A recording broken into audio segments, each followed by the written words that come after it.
My name is Lavore Celeste Vincent. I'm better known as just Celeste here on the internet. I have 13,000 followers. I live in Atlanta, Georgia. In other words, I am nobody of any single kind of consequence, but if I've stumbled upon your For You page before, you'll know that my content is meant to make you smile. It's made to make you laugh. It is supposed to be entertaining. This video is not for your entertainment. It is not made to make you smile. It is not made to make you laugh. I am not making this to be enjoyable. I am going to be loud. I am going to get angry. I am angry. I will not apologize for my anger at any point, because language alone cannot show just how upset I really am. What is happening in Gaza right now is nothing short of absolutely fucking horrific. And if you're not absolutely disgusted, if you are not embarrassed to be the same race as the people carrying out these atrocious fucking acts, if you are not horrified by the situation, you are lying to yourself. You are not listening. You should be disgusted. You should be furious. I am furious. That is my family. No, I'm not Palestinian. But those are human beings. We're the same. I have more in common with these people than I do Elon Musk. I have more in common with these people than I do the priests at my church. These are human beings. And they're dying. On my money. My tax dollars. They're murdered. They're being murdered. For what? Proxy wars? Over some land promised to you by a book. A dead tree promised you land, and you're going to make it a mass grave. You're disgusting. You're pigs and you're animals. Every person that condones what the government of Israel is doing is disgusting. Yes, that is a bold statement. I do not care. How can you look at those children and say they deserve it? How can you say that it is worth it? It is not worth it! None of this had to happen, but it did. And now my generation is in the wrong because I have empathy for them, because I see myself in those kids, because I see my sisters in those little girls, because I see my dad in those men, because I see my mother in the faces of those women. I'm at fault. I'm too soft. Get over yourself. You're worried about school exams. You have the right to be worried if you're going to pass high school. You have the gift to be worried about gas in your tank tomorrow. These people have nothing! They have nothing! And you're worried about your fucking money. You're worried about your reputation. There was a walkout at my college. Those kids came out of class. What they paid for, they paid thousands of dollars to be there. Okay, they walked out and said, it's not right, listen to me! And they are brave! They're strong, and they're braver than the upper class will ever be because they don't understand! There is no Switzerland in this. There is no waiting it out. You have to do something. I have to do something. We have to do something. I didn't ask for this. I didn't ask for my generation to fix everything. I didn't ask for these problems, but it is my responsibility. Because I'm a human being, and they are too. It is my responsibility to make sure their voices are heard. I have 13,000 people that follow me on this platform. If 5 of them see this video, it's been worth it. I was given a platform. On top of it, I was given a fucking voice, and I will never not use it to speak up for people. That's what it takes to be a human being. To care. Wake up. Start caring.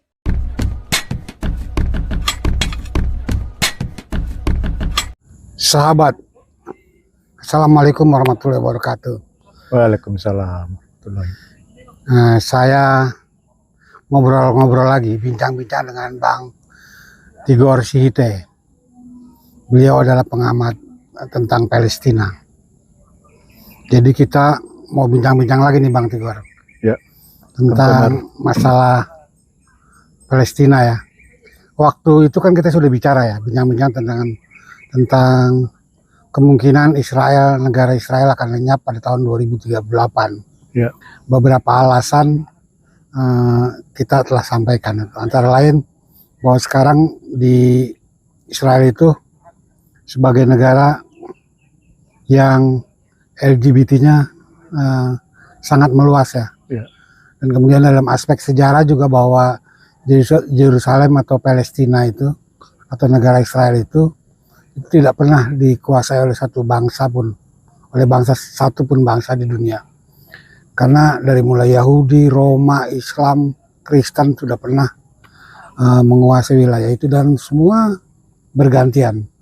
Nah sekarang nampaknya kan Israel ingin dia menguasai sepenuhnya ya dengan cara kejam, ethnic cleansing ya, dengan cara membunuh dan mengusir. Nah perkembangan terbaru apa nih Bang Tigor tentang Palestina ini? Kemungkinan-kemungkinan yang akan terjadi yang menuju kepada arah merdekanya negara Palestina dan lenyapnya negara Israel. Ya, Kang Komar, terima kasih. Jadi saya tertarik dengan suatu saat Israel itu akan lenyap. Atau dalam bahasa politiknya mungkin akan terisolasi secara permanen dari dunia. Nah, yang paling menarik untuk melihat dalam perspektif itu adalah misalnya kita lihat sekarang ini hampir di semua negara maju, Eropa, Amerika, terutama Amerika, itu di dalam gerakan mahasiswa yang dengan simbol DBS itu, BDS itu, boykot, divestasi, dan sanction itu ya, itu kan sekarang sangat marak di hampir seluruh dunia. Itu dimulai dari kampus-kampus ternama seperti UCLA ya, Universitas California Los Angeles, Harvard juga ada di situ. Nah, yang menarik adalah itu dimotori oleh mahasiswa terbaik dari seluruh dunia yang kuliah di Amerika, di Eropa. Di perguruan tinggi ya, terbaik perguruan ternama ya. Nah, kalau bayangan saya adalah mereka ini suatu saat akan menjadi pemimpin di negerinya masing-masing. Jadi karena itu mewakili seluruh negara yang mau, karena sekarang itu kalau mau menjadi suatu pemimpin masa depan itu kan sebetulnya mereka-mereka yang bersekolah di luar ya dari perguruan tinggi ternama itu. Misalkan sekarang usia mereka sekitar katakanlah 30 tahun ya yang untuk S3-nya. Jadi 20 tahun mereka akan ikut kontestasi segala macam di negara masing-masing sebagai pemimpin di negara itu ya. Nah, karena itu jumlahnya sangat banyak, salah satu di antara mereka itu punya potensi terpilih menjadi presiden. Oh, contohnya kemarin Anies Baswedan ya. Ya, misalnya calon presiden ya. Nah, dia dari lulusan Amerika juga ya. Amerika. Artinya kan bagi mereka itu tinggal masalah waktu aja Palestina itu akan eksis dalam suatu negara. Atau di sisi lain juga suatu saat juga Israel itu akan lenyap. Karena nanti seluruh pemimpin dunia merasakan seperti yang dirasakan sekarang ini, mereka sangat biadab, genocide, sama tadi Kang bilang itu pembersihan etnis ya. Nah, itu sebetulnya bukan hanya ada di kalangan elit, tapi itu udah masuk ke ranah politik. Misalnya Presiden Biden itu untuk pemilihan ulang nanti presiden, itu kenapa dia sangat cepat-cepat cari solusi, itu ada kaitannya dengan keterpilihannya nanti. Iya. Keterpilihannya nanti, dan itu menjadi mainstream itu nanti di dunia akan bahwa Israel ini, kalau menurut saya seperti yang kita konstatasi sebelumnya itu, suatu saat dia akan lenyap dari bumi dengan perspektif tadi itu. Terisolasi permanen kalau tidak ya. Iya. Artinya yang pernah mereka alami dulu ya. Iya. Mereka diusir oleh Roma. Kemudian menjadi bertebaran di mana-mana dunia ya. Kemudian di dunia pun dimusuhi ya. Yeah. Salah satu contohnya oleh Nazi, Jerman ya, ketika itu dibantai oleh Jerman. Nah, ada misalnya kita lihat dalam perspektif yang lain lagi. Ini sepertinya nanti misalnya Netanyahu itu nggak jauh beda nanti dengan Pol Pot. Q Sampan ya, waktu yang istilahnya killing field-nya di Kamboja ya. Iya. Nah, itu generasi itu ya sekarang nggak mungkin dia masih bisa menyembunyikan itu, tapi tahun lagi, 10 tahun lagi, dia udah di masa tua renta itu, sebetulnya itu bagi Benjamin Netanyahu sama Ken itu yang Menteri Pertahanannya penjahat perang dan akan terus-menerus menjadi dikejar rasa berdosa yang luar biasa. Ya. Sekarang pun beberapa negara sudah meratifikasi, Bang, ya. Ya, jadi undang-undang kejahatan perang itu. Ya, deklarasi Roma itu banyak yang sudah meratifikasi. Nah, sekarang prosesnya adalah dari jaksa sedang meminta penetapan dari hakim ya untuk dijadikan menjadi penjahat perang untuk diadili.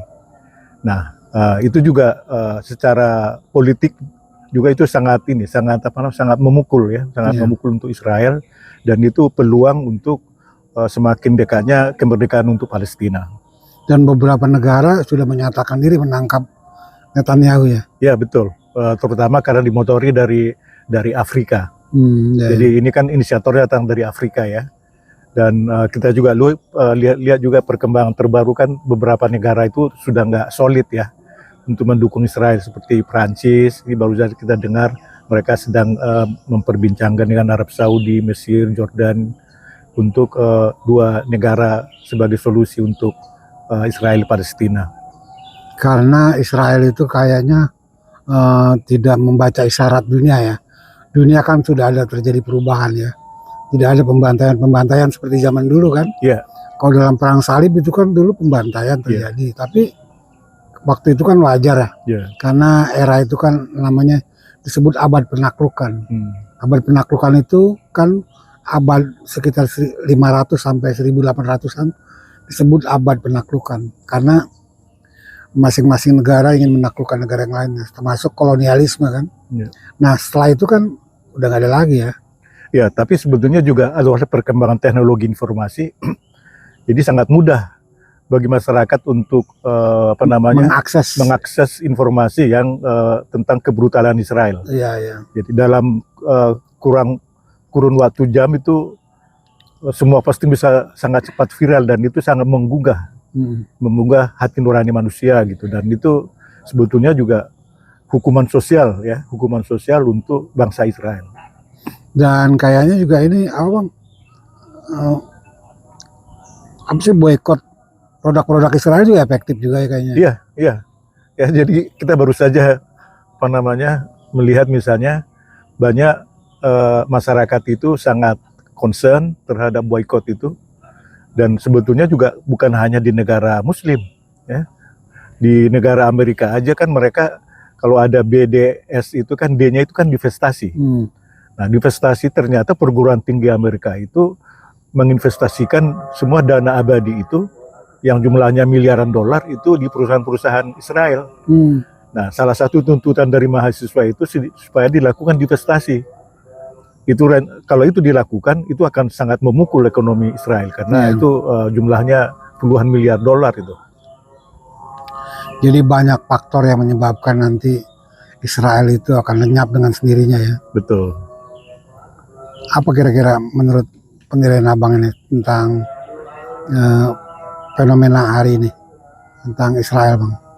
Iya, jadi itu kan kalau kita lihat tadi itu dalam jangka kita nggak bisa kurun waktunya ya, tapi fenomena ini kan sudah hampir merata ke seluruh dunia. Jadi ada kesadaran massal bahwa dengan berbagai cara itu masyarakat dunia akan menyelamatkan Palestina, dan itu adalah salah satu hikmah dari adanya pembantaian di Gaza itu. Dan sekarang sudah ada beberapa negara yang mengakui negara Palestina merdeka ya. Ya, betul. Itu kan akibat dari kebrutalan itu ya. Iya. Jadi akibat kebrutalan itu muncullah aksi yang menginginkan Palestina merdeka ya. Ya, dan itu pasti akan dilalui tahapannya itulah ada tekanan publik, sehingga pemerintahnya harus misalnya mengesampingkan persekutuan Eropa misalnya seperti Portugal, Islandia dan yang lain-lain itu, karena masyarakatnya sangat menginginkan pemerintahnya bersikap. Ya, dan sekarang beberapa negara yang tadinya memihak Israel kan sudah mulai mendukung Palestina kan? Iya, kelihatan dari pemungutan suara di ya apa namanya di PBB kemarin itu untuk keanggotaan tetap Palestina itu kan hanya 7 negara yang menolak. Ya. Nah, 140-an yang menerima, 25 itu abstain. Abstain itu sebetulnya relatif bisa ditafsirkan itu cenderung menerima. Cuman karena ada kerjasama politik antar blok ya, gitu. Jadi menurut abang negara Palestina tinggal nunggu waktu ya? Ya, insya Allah. Dan kemudian mungkin tekanan-tekanan juga harus terus dilakukan ya? Ya, itu secara alamiah karena orang membaca. Semua kejadian di sana itu kan tersiar secara masif ya, baik melalui mass media mainstream. Kalau dibaca di BBC, di CNN gitu, hampir tiap hari itu ada saja itu cerita tentang kebrutalan itu. Jadi itu sudah menjadi konsumsi publik dan itu sangat menarik terutama untuk kaum muda dan pemimpin muda. Kalau di Indonesia sendiri, menurut Bang Tigor bagaimana Bang masyarakatnya terhadap isu ini? Kelihatannya yang paling diikuti oleh masyarakat itu adalah boykot produk. Boykot produk ya. Jadi kalau kita misalkan belanja di Alfamart di itulah yang toko-toko yang biasa umum itu ya. Jadi bisa kita tanya, ini produk Israel enggak? Mereka udah punya listnya. Udah punya listnya, udah siap ya. Udah siap. Artinya itu sebetulnya mereka sudah mengantisipasi bahwa konsumen Indonesia itu berarti sangat konsen terhadap produk Israel itu. Dan banyak promo-promo produk Israel sekarang. Iya, betul. Karena mungkin turun omsetnya. Jadi untuk menaikkan itu harus ada yang sampai 50%. Iya, ya. Ya, saya kira ini suatu fenomena menarik dan mungkin akan menjadi sebuah kenyataan di kemudian hari ya. Karena ulah Israel sendiri sebetulnya ya. Iya, betul. Bukan karena apa-apa, itu memang sudah fenomena alam aja itu kan. Iya. Jadi dia melakukan suatu aksinya, reaksinya seperti ini ya. Iya. Jadi rasa kemanusiaan itu timbul itu lintas agama, lintas suku, lintas negara, karena itu universal sifatnya. Dan ada kan itu anak yang saya lihat di medsos itu. Iya, sangat viral ya. Sangat viral itu anak kecil itu, anak remaja ya. Dari negara bule lah itu. Yang begitu marahnya melihat kenyataan kebrutalan Israel itu. Dan tentu saja bagi mereka saja orang bule marah, apalagi Muslim seharusnya ya. Betul ya. Oke, ada pesan terakhir Bang Tigor mungkin? Ya, jadi kita banyak yang harus bisa kita lakukan, terutama yang bisa kita lakukan bisa menyumbang apa yang kita punya, tidak harus selalu yang besar-besar, tapi intinya adalah solidarity. Ya. Yang paling rendah itu kan kita berdoa setiap kita sholat, tapi yang lebih penting itu sebetulnya apapun yang kita punya, semampu kita harus bisa membantu umat Palestina yang sangat kita cintai.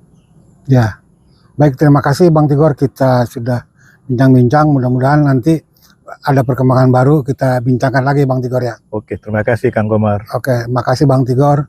Sekian sahabat, assalamualaikum warahmatullahi wabarakatuh. Sip.